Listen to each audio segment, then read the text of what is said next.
This is my second talk, and I'll have some connections between my first talk and the second talk, also with Dr. Gora's talks within this presentation.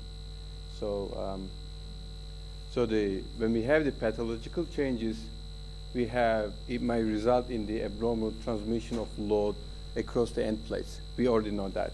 And that also leads to degenerative changes at the components of the spine. So surgical treatments, there are some reasons for surgical treatments, of course, and there are some methods that I will talk about, these methods. And then the methods are the decompression and removal of the tissues or the stabilization. So you know better than me about that. But the question is, what is the effect of spinal decompression on spinal stability? So we have the surgical decompression, removal of the spinal elements, right? And that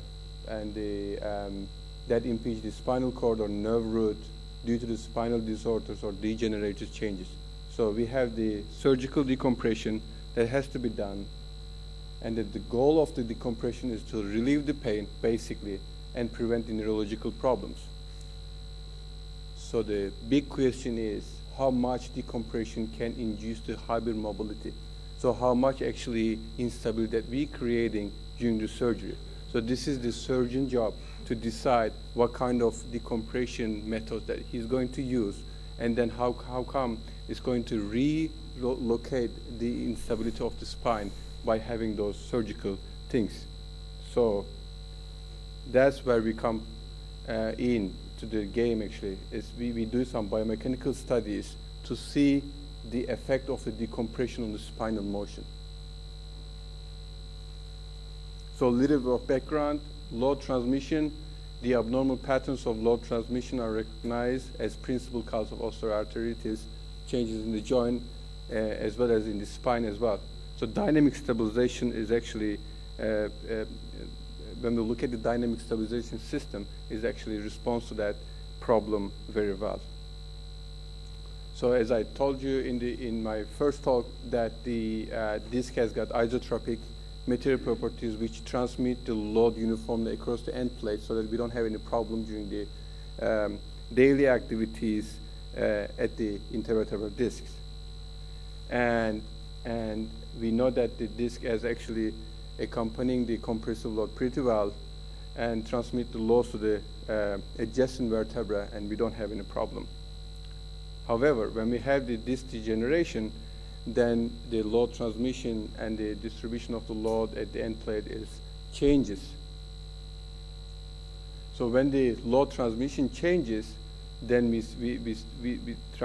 we getting some problem at the end plate and some other components of the disc, as Dr. Goel mentioned in the beginning of his talk.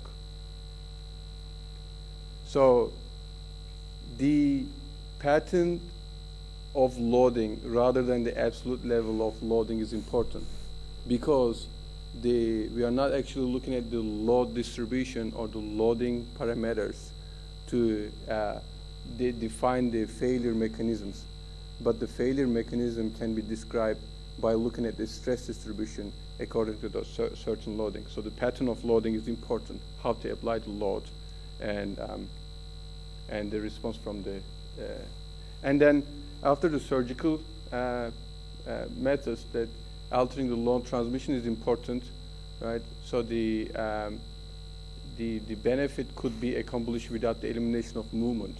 So here's the question, that fusion versus artificial disc or the dynamic stabilization, how we actually restore the stability of the spine after the surgery. So fusion, as from the yesterday talk, Dr. Mehdi was mentioned about that the short-term clinical result of fusion is pretty high. It's about 90%.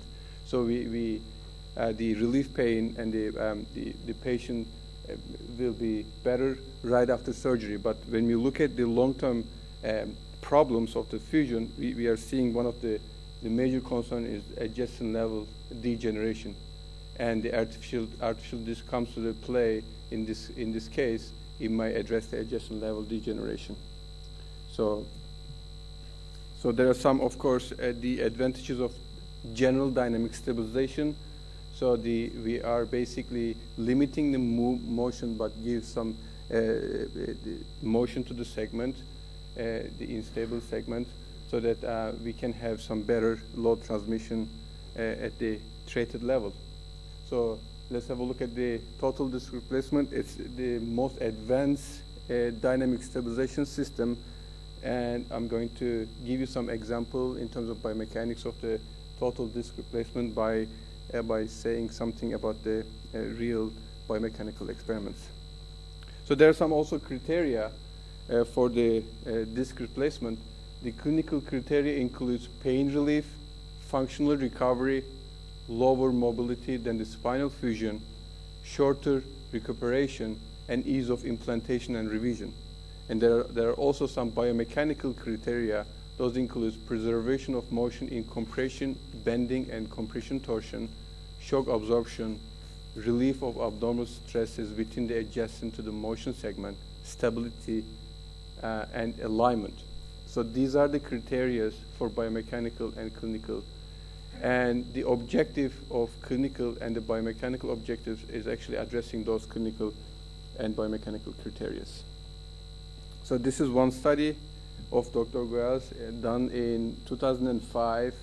It basically gives you an idea about the finite element model and comparing the charity disc implanted at L5 S1 level and comparing with the intact spine. And you can see in this table that the total facets, load, and extension is almost similar when we have the load displacement technique. And when we have the hybrid loading technique for the finite element model, the facet loads actually decrease when we compare the intact.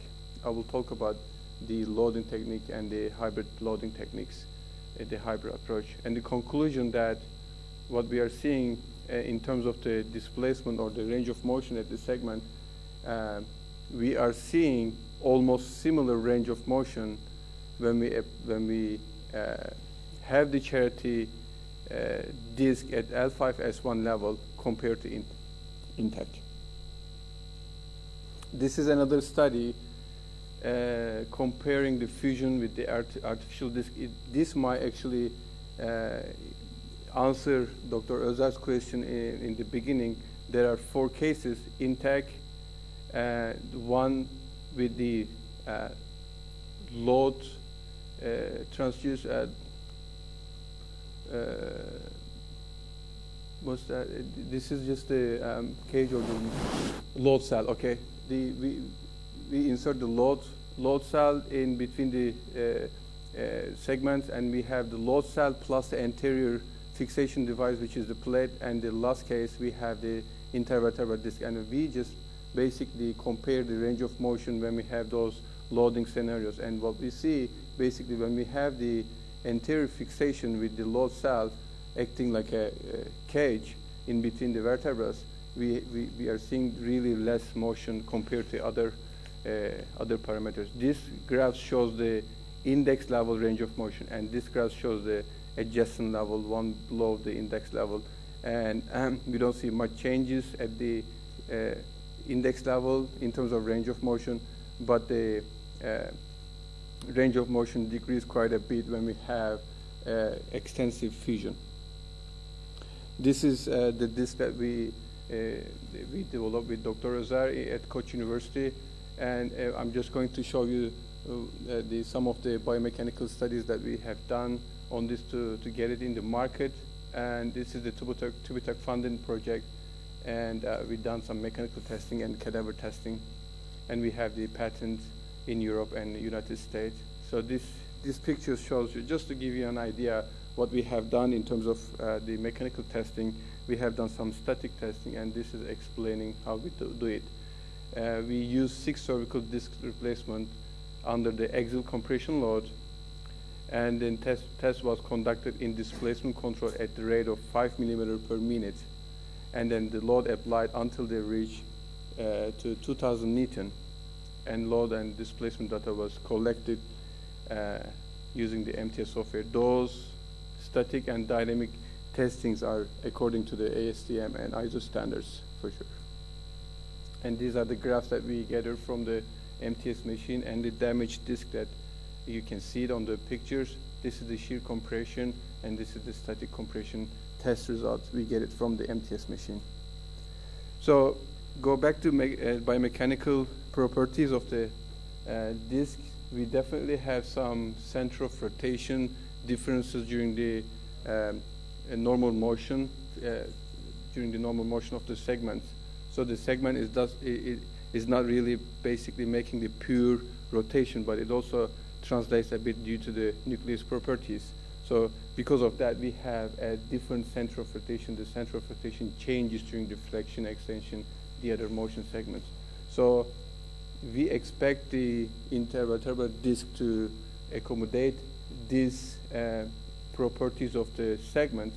If we have the ball-on socket design, which is a fixed core, it doesn't really accommodate that center of rotation properly compared to intake. But when we have a slip core design, I will show you the example later on, that center of rotation is various, and the load that we are seeing at the facet joints is similar to intake case.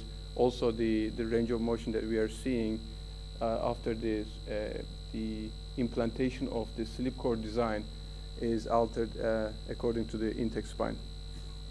So this is one study again that Dr. Goel has carried. It's just comparing two different scenarios. One is cage plus and posterior stabilization device or the facet screw, and the other case is just having the charity disc at the level of L5, S1. Because it's a finite element study, it has to be validated against the cadaver study.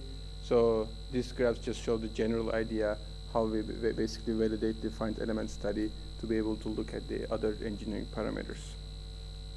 And the load control mechanism, all the cases has got 400 Newton compressive load, which is the follower load that I explained in the first talk, and the fixed moment is 10.6 Newton meter for flexion, extension, lateral bending, and axial rotation.